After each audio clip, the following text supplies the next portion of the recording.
Bonjour à tous, bienvenue sur la chaîne de Plancton Curieux. Donc comme tous les jours, on va se faire une petite vidéo de review des actus et surtout du marché parce que là, on est vraiment sur une période un peu rouge, sur une période de baisse des cryptos. Et qui dit baisse dit opportunité à saisir. Donc on va aller voir tout ça ensemble. Déjà quelques news intéressantes mais qui ne sont pas forcément majeures. Je pense qu'à partir de demain, il va commencer à y avoir des actualités plus importantes, plus impactantes d'un point de vue macro, notamment avec l'indice des prix.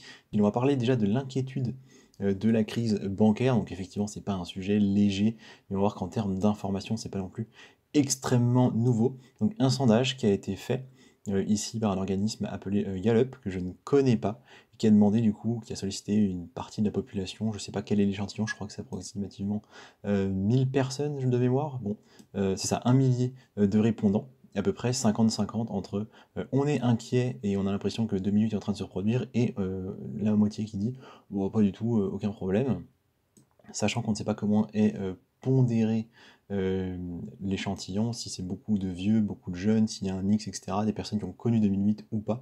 Bon, dur d'avoir une information vraiment très très précise et transparente là-dessus, mais c'est intéressant parce que ça représente quand même euh, la population américaine, mais c'est un échantillon qui est petit, et leur comportement vis-à-vis de la crise bancaire qu'ils sont en train de vivre. Alors il faut savoir que ça n'a pas été fait tout récemment, ça a été fait entre l'effondrement de la SVB, donc c'était mi-mars, et celle de la First Republic Bank, donc qui était fin avril. Du coup, ça date un petit peu, je dirais que c'est à peu près un mois. Les choses ont un peu évolué depuis. Ce qui est intéressant, c'est de noter que du coup, ici, on nous dit que la moitié de la population est quand même inquiète et que si cette moitié venait à retirer son argent, ça mettrait en danger quand même un certain nombre d'établissements bancaires. On nous parle ici de 186 banques américaines qui pourraient courir un risque. J'ai vu d'autres articles qui parlaient de plutôt 600 à 700 établissements bancaires. Parce qu'il faut savoir que le tissu bancaire en Amérique est un peu différent d'en France, c'est beaucoup moins concentré, il y a beaucoup plus de petites banques, on va dire, et donc qui peuvent effectivement s'effondrer, qui seront vraisemblablement rachetés par de plus gros acteurs qui mèneront du coup à une plus grande concentration. Donc ça c'est un petit point sur le sentiment en Amérique, mais seulement d'une partie de la population et sur un échantillon de seulement 1000 personnes. C'est pas non plus énorme, mais voilà, c'est quand même quelque chose à suivre et une réalité hein, qu'ils sont en train de vivre là-bas et qui peut-être se propagera au reste du monde. Donc, news à prendre avec des pincettes, mais à surveiller d'un coin de l'œil. On continue ici du coup avec, on va se recentrer sur l'utilisation des cryptos. On va parler un tout petit peu du continent africain et avec 13 pays qui utilisent Ripple, parce qu'on parle souvent de Bitcoin comme une monnaie, du coup une réserve de valeur qui est utilisée dans certains pays où les transactions sont compliquées, où le système bancaire n'est pas forcément bien développé, où les tiers de confiance, bah, c'est un peu compliqué au niveau de comment ça fonctionne, de la vitesse des transactions, etc. etc. Et donc, ce qui est intéressant, c'est de voir qu'ici, on a Ripple, en fait, qui prend aussi une petite place, qui du coup est développé, on le voit ici sur cette carte-là, au sein des 13 pays que vous voyez qui sont présentés ici en violet. Donc c'est assez intéressant, je trouve qu'on en parle très très peu, alors que, bah, écoutez, c'est quand même pas négligeable, et ça montre que Ripple, ils sont quand même en train de s'impliquer, qu'il y a un intérêt, et qu'on parle pas forcément que d'un soutien aux banques, mais qu'il y a une réelle utilité manifeste de par une partie de la population en fait qui y voit un intérêt et qui l'utilise. Donc je trouve que c'était intéressant de mettre ça en avant. On nous parle d'une potentielle croissance des paiements électroniques de 20% d'ici un an et demi, pour à peu près 40 milliards de dollars. Donc 40 milliards de dollars, moi je trouve que c'est bien, mais que c'est pas énorme. Vraisemblablement, ça peut augmenter largement plus dans les 5 à 10 prochaines années. Et si Ripple continue à s'implanter comme il le fait actuellement, comme on peut le voir ici, même si on n'a pas de grosses données chiffrées, eh bien, je pense qu'il pourrait prendre de la place. Et nous, ce qui nous intéresse, c'est que son token puisse évoluer. Alors, je dis token, c'est incorrect, mais que son jeton puisse du coup prendre de la valeur, parce que s'il est utilisé, eh bien, il est tout à fait pertinent. Bon, l'analyse de prix ne nous intéresse pas plus que ça. L'article n'est pas si riche, mais je trouve que l'information était quand même très intéressante. Notons quand même que la source date d'un rapport de 2022, donc au final, ils ont fait qu'aller chercher une information, mais le rapport sur la blockchain africaine serait peut-être quelque chose à lire parce que potentiellement il y a des tendances à déceler dans ce sens-là. On va continuer à parler de Ripple parce que, comme on le sait, le procès contre la SEC, hein, qui date depuis 2020, aura un impact important, et Ripple le sait. Ils sont prêts à dépenser, on le voit ici, 200 millions de dollars pour se défendre. Est-ce que ce sera suffisant? Je ne sais pas. Il semblerait qu'ils sont plutôt en bonne position et que, du coup, ce qu'on peut dire qui prouve ça, c'est qu'en fait, tout simplement, le procès dure et que globalement, ça s'est assez mal passé pour la SEC ces dernières semaines et qu'elle a été un peu la cible du coup de critiques parce que bloque l'innovation d'une certaine façon. Au final, on va pas apprendre beaucoup plus de choses dans cet article, mais c'est quand même notable d'une part que ils ont de l'argent à mettre et qu'ils sont prêts en fait à le dépenser ici. Alors est-ce que c'est pour l'image et pour que du coup les investisseurs ne s'inquiètent pas, ou est-ce que c'est vraiment parce qu'on a besoin d'autant d'argent pour se défendre? Je ne sais pas, mais en tout cas, quand même des choses qu'on doit surveiller parce que c'est, comme on le sait, un acteur majeur des cryptos et que la résultante de ce procès, lorsqu'elle sortira, donc le résultat, la conclusion sera extrêmement impactante pour le reste. On espère que ça se passera bien, ne serait-ce que, vous voyez, pour les utilisateurs qui sont ici, parce que nous, effectivement, on se contente globalement de spéculer, mais il y a vraiment des gens pour qui c'est utile, et donc rien que pour eux, ce serait quand même bien que tout cela se passe bien. Et enfin, on va parler un peu de Cardano. Pourquoi de Cardano? Parce que personne n'en parle. Moi-même, j'en parle très peu, j'en ai un tout petit peu dans un bag qui est hors du challenge crypto que je tiens depuis un certain temps. Et on nous dit ici dans cet article que du fait en fait de la hausse des volumes sur BTC et ETH, donc je parle du nombre de transactions, et donc de la hausse des coûts, on en a parlé hier, on a vu Binance qui a dû arrêter les transactions pendant un moment, qui a augmenté du coup les frais, enfin bref, tout ça coûte très cher et les blockchains sont globalement encombrés.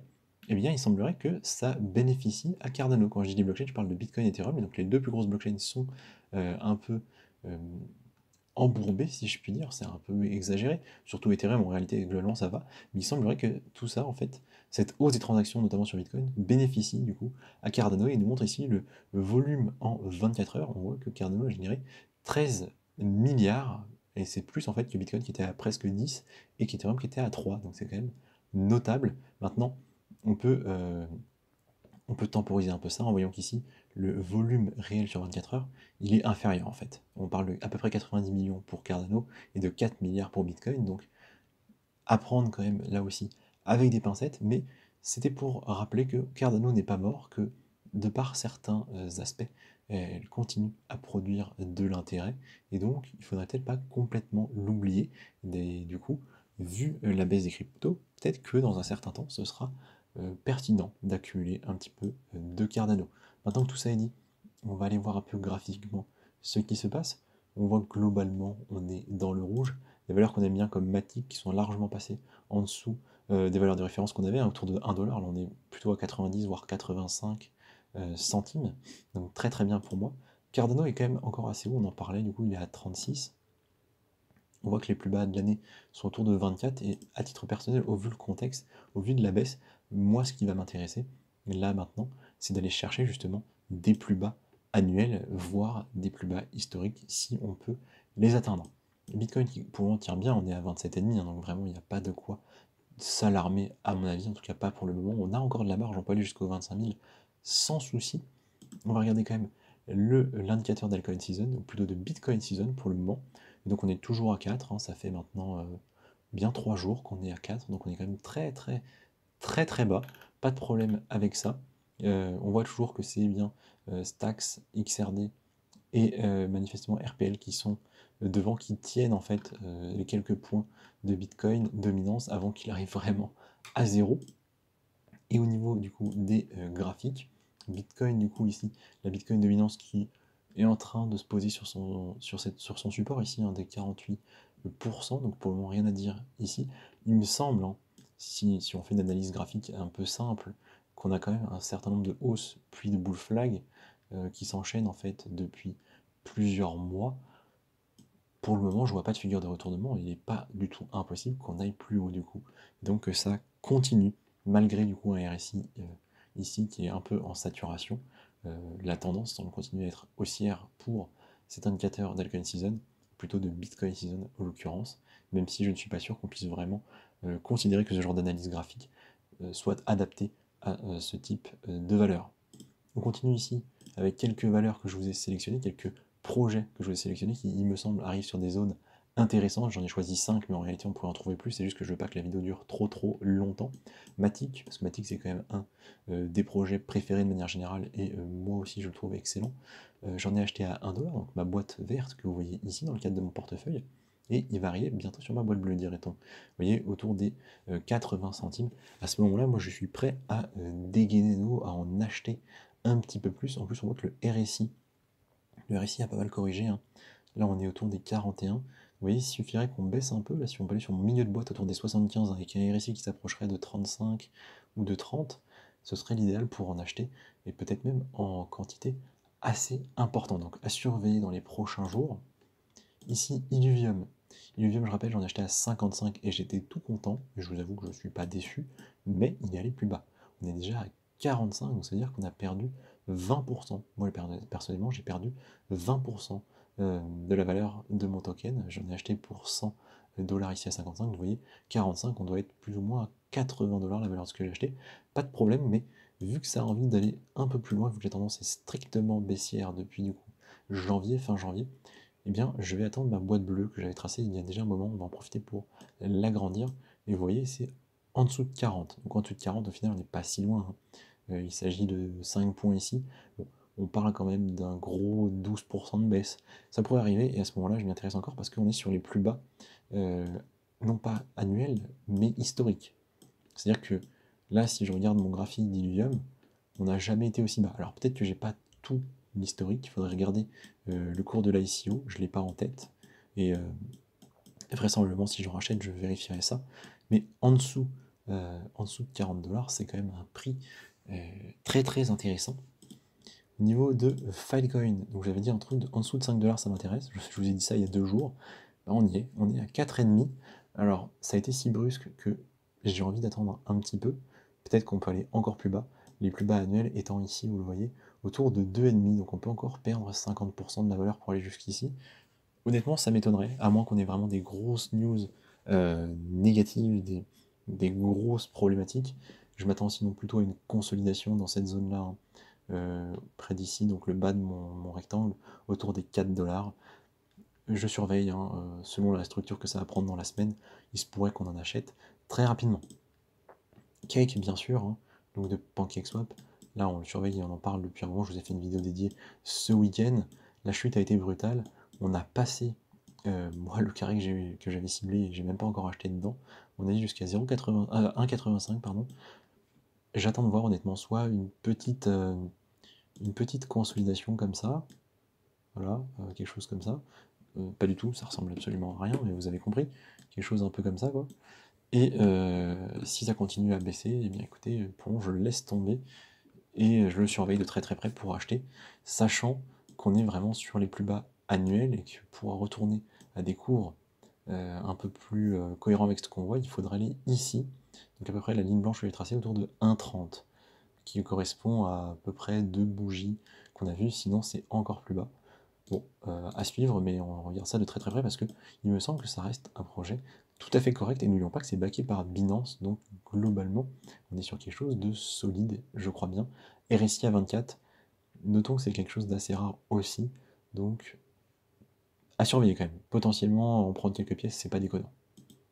Et enfin, Wojak, parce qu'on en a parlé plusieurs fois, donc le fameux même coin qui n'a pas forcément encore complètement explosé, un peu dans la lignée de PP. Bon là, il corrige quand même assez fortement. On est en vue daily ici. Hier, on allait toucher du coup les 3,023. J'aurais pas cru qu'on aille si bas aussi vite, et on est en train d'y retourner, on est à 28. Peut-être attendre du coup ici ces zones-là au niveau des 0,012, mais c'est peut-être très gourmand, hein. Il n'est pas du tout exclu qu'il redécolle. On n'a vraiment pas beaucoup d'historique pour déterminer ce qui peut se passer, et en plus la capitalisation est relativement de petite taille, donc ça peut redécoller, je pense. Je vais aller regarder en vue 4 heures si on a des informations un petit peu plus précises. C'est vrai qu'on avait une espèce de épaule, tête, épaule si on veut. Du coup, on serait potentiellement sur une ligne intéressante. J'ai envie de surveiller, j'ai pas envie encore de me jeter dedans, mais il y a peut-être quelque chose à faire. Sachant que pour en acheter, il faudra aller sur certains échangeurs spécifiques, type Get.io, on va pas le trouver partout. Donc voilà, c'est tout ce que je voulais vous dire pour aujourd'hui. Beaucoup d'autres projets à étudier, je pense, mais on en parlera demain. Du coup, merci de m'avoir écouté et à demain.